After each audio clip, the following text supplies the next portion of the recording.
En idée une l'autre, c'est cette plateforme qui encourage la formation ou la croissance de l'individu au point de vue biblique, social, linguistique et même motivationnel.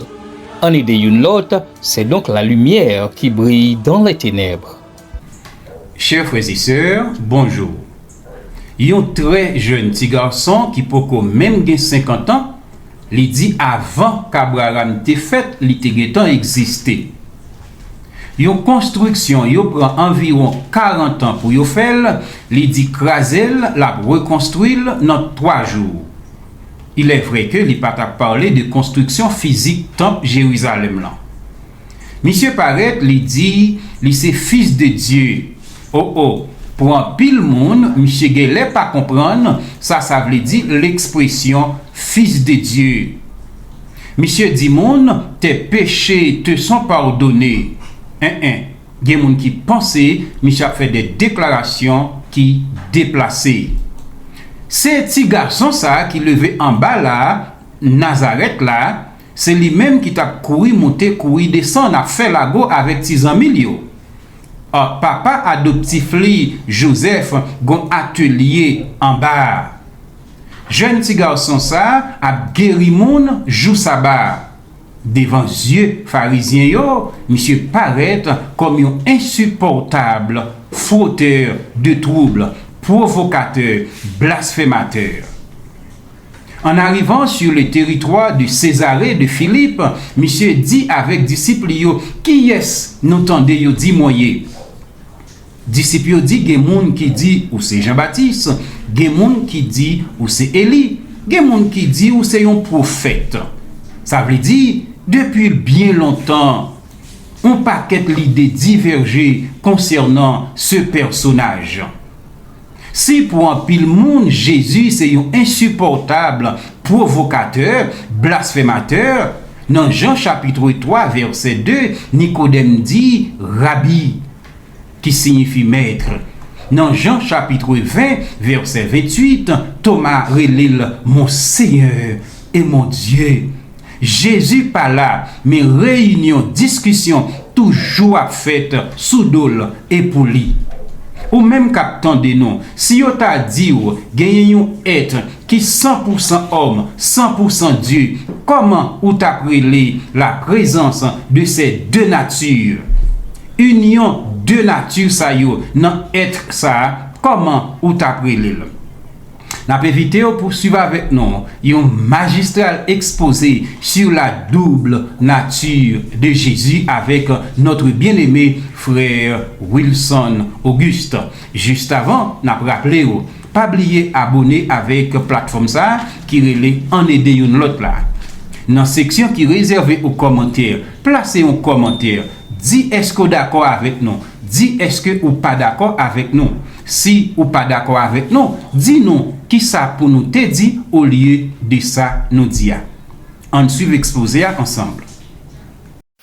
Frères et sœurs et amis, le frère Moïse et moi vous saluons dans le nom précieux du Sauveur Jésus. Et nous vous remercions également pour votre engagement à écouter ou à regarder nos vidéos ou audio, à les partager et à les commenter.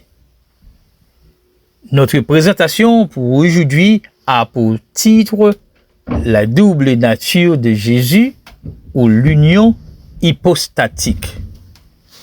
Beaucoup de sectes rabaissent Jésus à l'état humain, faisant de lui un prophète ou un maître, un rabbin, se basant seulement sur son incarnation ou sa nature humaine. Pour ce faire, il ignore sa préexistence, ses prérogatives et caractéristiques divines qu'il partage avec Dieu le Père et Dieu le Saint-Esprit.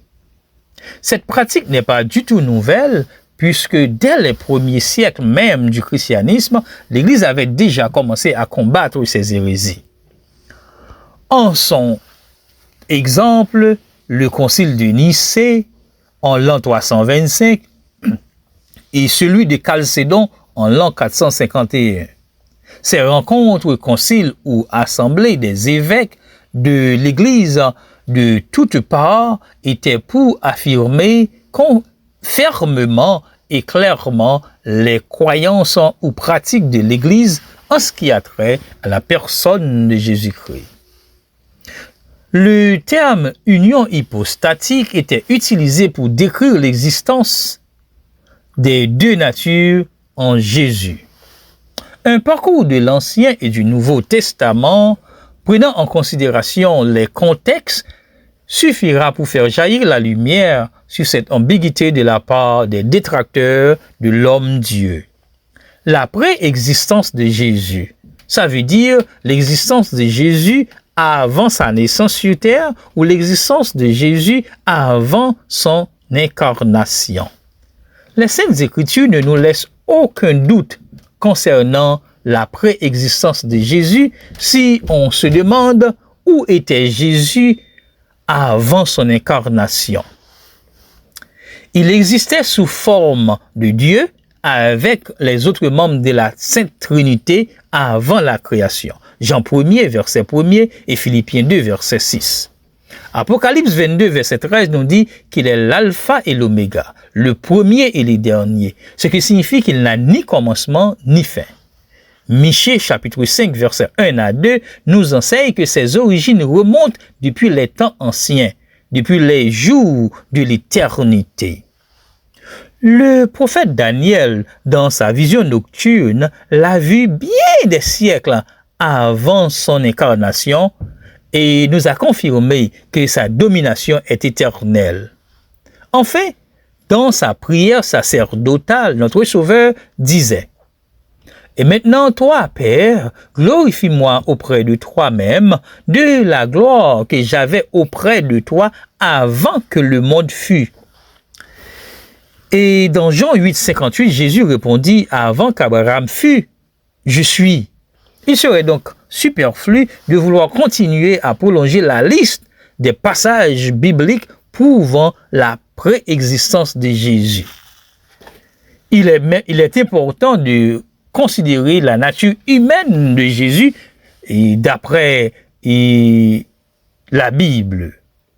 Le prophète Ésaïe, dans son chapitre 7 au verset 13, nous dit que la Vierge deviendra enceinte et enfantera un fils. On l'appellera Emmanuel, ce qui signifie Dieu est avec nous.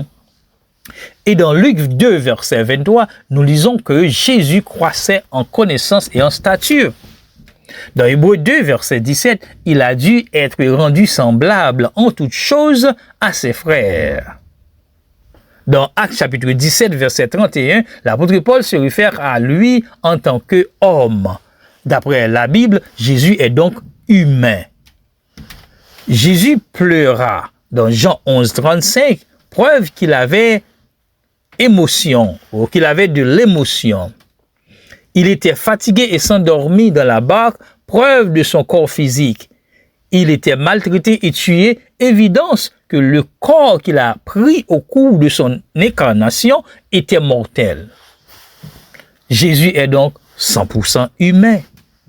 Et voyons, que dit la Bible sur sa divinité? Les attributs ou caractéristiques qui font de Dieu ce qu'il est ne sont pas communicables. C'est-à-dire, Dieu ne partage pas ses attributs avec ses créatures ou avec sa création. Dieu seul est omniscient, omnipotent, omniprésent et autosuffisant. Nul n'assistait Dieu dans ses œuvres de création. Tandis que Jésus possède tous ces attributs-là et il est aussi créateur. Voyons maintenant l'omnipotence de Jésus. C'est quoi l'omnipotence? C'est cette capacité de pouvoir tout faire. Omnipotent, toute puissance. On est tout puissant. On peut tout faire. Dans Jean 13, verset 13 à 14, « Tout ce que vous demanderez en mon nom, je le ferai. » Jésus peut tout faire. Dans Jean 5, verset 19, Jésus nous dit qu'il peut faire pareillement tout ce qu'il voit faire le Père. Dans Marc 4, verset 39, il arrêta la tempête. Jésus a le pouvoir de dominer, de contrôler toutes les forces de la nature et même les forces surnaturelles. Il a tout ce pouvoir-là. Rien n'échappe à son pouvoir. Rien n'échappe à sa capacité de tout faire. Voyons maintenant l'omniscience de Jésus. L'omniscience de Jésus, c'est-à-dire Jésus sait tout. Rien n'échappe à sa connaissance. Il sait tout, il connaît tout. En Jésus, il n'existait pas d'ignorance. Dans Jean 16, verset 29 à 30, les disciples se sont rendus compte de ce que Jésus savait tout. Maître, nous savons que tu sais toutes choses. Dans Jean 21, verset 19, Pierre lui répondit, Maître, tu sais toutes choses. Dans Apocalypse 2, verset 23, Jésus sonde les cœurs et les reins. Dans Jean 2, 48, Jésus dit à Nathanaël qu'il l'avait vu sous le figuier. C'est un peu incroyable que Jésus n'était pas avec Nathanaël. Il n'était pas au même endroit que lui. Mais voici, il a dit qu'il l'avait vu sous le figuier. Dans Matthieu 9, verset 2, il connaît le cœur de l'homme. Maintenant, passons à l'omniprésence de Dieu. L'omniprésence veut dire qu'il est partout. Il est présent partout. En Europe, en Asie, en Afrique, en Amérique, en même temps. Matthieu 28, verset 19, et Jésus nous a dit, voici, je suis avec vous tous les jours jusqu'à la fin du monde. Dans Matthieu 18, verset 20, là où 2 ou 3 sont réunis en mon nom, je suis au milieu d'eux. Ça veut dire Jésus est dans les cœurs, il est partout, dans tous les continents, dans tous les cœurs. Jésus est aussi créateur. Non seulement qu'il est créateur, il soutient aussi la création. Colossiens 1er 16, Hébreux 1er verset 10. Tout a été créé en lui, par lui et pour lui. Jésus pardonne les péchés. Matthieu 9 verset 1, il écoute nos prières. Acte 7, 59, Jean 13, verset 13 à 14, Acte 9, verset 14. Il est adoré, exalté, loué, magnifié. Matthieu 28, verset 17, Hébreux 1er, verset 7, Apocalypse 5, 13. Il est l'empreinte de la personne de Dieu. Hébreux 1er, verset 3. Il est puissant, il est Dieu puissant, selon Ésaïe 9, verset 5. Selon Paul, en lui habite toute la plénitude de la divinité, Colossiens 2, verset 9, Colossiens 2, verset 9. Thomas l'a appelé Maître, mon Seigneur et mon Dieu. Thomas a dit de lui, mon Seigneur et mon Dieu. Jean 20, 28. Paul l'a aussi appelé Grand Dieu et Sauveur, dans Tite 2, verset 13. Paul a dit, Dieu bénit éternellement, Romains 9, verset 5. Paul l'a appelé Dieu bénit éternellement. Jésus est maître du sabbat. Dans Marc 2, verset 28, il est maître du sabbat. Tandis que dans l'Ancien Testament, c'est Dieu, le maître du sabbat. Dieu le Père, le maître du sabbat. Et on peut lire, vous observez mes sabbats. C'est ce qu'a demandé Dieu du peuple d'Israël. Vous observerez mes sabbats. Exode 31, verset 13. Tout compte fait, les Saintes Écritures sont pleines de passages prouvant l'existence des 2 natures en Jésus. 100% homme, 100% Dieu. Et à part de sa préexistence en tant que Dieu, Jésus a aussi pris la nature humaine lors de son incarnation. Cette double nature lui a permis de jouer le rôle d'intercesseur ou d'intermédiaire entre Dieu et l'homme, entre Dieu et l'homme, et mourir sur la croix pour notre rédemption. Chers amis, nous sommes arrivés à la fin de cette présentation. Nous vous disons merci et d'avance de ce que vous allez